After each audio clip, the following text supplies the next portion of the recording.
ஏன் பொண்ணுங்களுக்கு சுதந்திரம் அவ்வளவு முக்கியம்னு சொல்றோம்?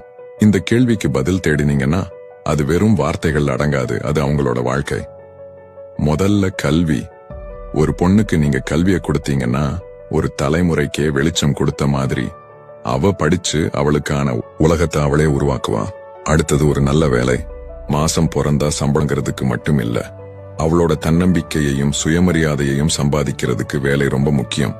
அதோட நிக்காம தொழில், ஒரு சின்ன பிசினஸ் ஆரம்பிச்சு 10 பேருக்கு வேலை கொடுக்கிற அளவுக்கு ஒரு பெண் வளரும் போது அந்த இடத்துல பொருளாதாரம் மட்டும் வளரல, அவளோட கனவுகளும் வளருது.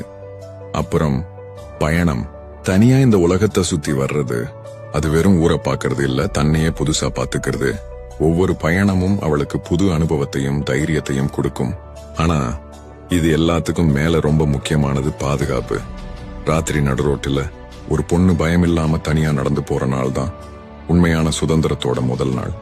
கல்வி, வேலை, தொழில், பயணம், பாதுகாப்பு, இந்த 5ம் ஒரு பொண்ணுக்கு கிடைச்சிட்டா அவ வானத்துல சிறகடிச்சு பறக்கிற ஒரு பறவை மாதிரி.